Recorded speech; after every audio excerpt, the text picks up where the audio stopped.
Salut à tous et bienvenue sur PyLab. Aujourd'hui, compilation de mes 2 défis de code, comment créer Minecraft en Python en moins de 15 minutes, partie 1 et 2.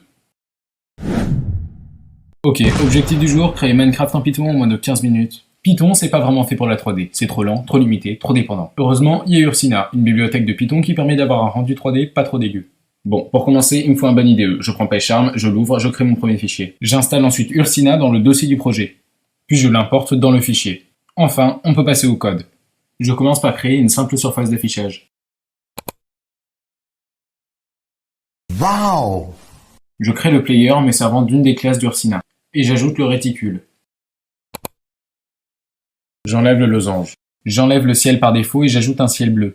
Passons à la 3D. J'ajoute une plateforme carrée de 20 cubes de côté. J'ajoute ensuite une texture de dirt. Les déplacements sont plutôt fluides, ça lag pas trop, les collisions se font correctement, ça commence à ressembler à quelque chose. Je modifie la fonction input par défaut pour qu'on puisse poser et supprimer des blocs avec le clic droit et clic gauche. Et j'ajoute aussi un contrôle pour que la souris soit de nouveau visible quand on appuie sur échappe. On peut bien poser des blocs et en enlever. Il est temps d'ajouter un système d'inventaire et un second bloc. Très bien, tout fonctionne. Par contre, j'arrive à la fin des 15 minutes. J'utilise la minute qu'il me reste pour corriger des bugs de collision, de lag et surtout d'affichage de l'inventaire. Et voilà, les 15 minutes sont écoulées.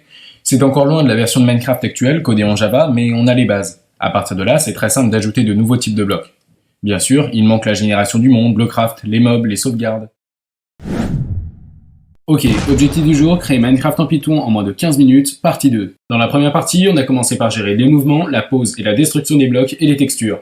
Vous étiez nombreux à me demander la partie 2, la voilà. Je commence par ajouter 2 nouveaux types de blocs, de la pierre et du verre. On les ajoute dans la liste des textures, des inputs et on règle la taille de la barre d'inventaire.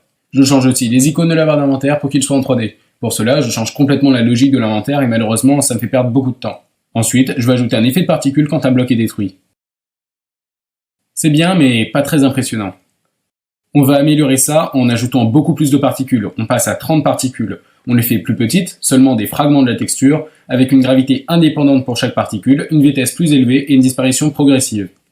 On n'utilise pas d'animation générique d'Ursina, on calcule tout avec un vrai moteur physique pour plus de réalisme et un meilleur contrôle.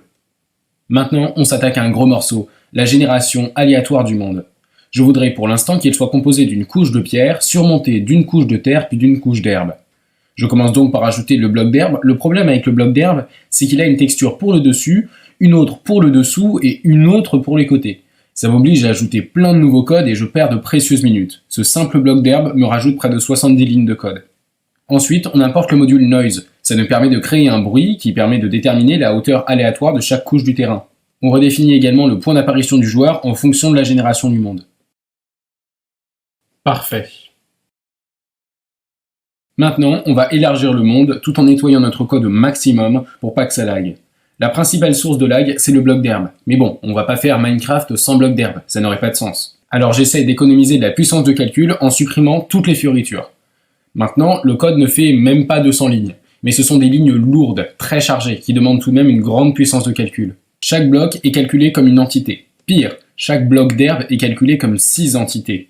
Sur un monde de 50 x 50 x 10, tu es déjà à plus de 100 000 entités.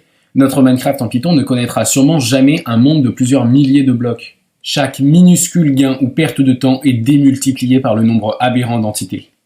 C'est la fin du temps. Le monde arrive maintenant à supporter un carré de 50 x 50 blocs avec jusqu'à 7 blocs de hauteur, soit près de 17 000 blocs ou près de 300 000 entités à cause des blocs d'herbe. Il permet également aux joueurs de poser jusqu'à 2000 blocs avant de commencer à laguer.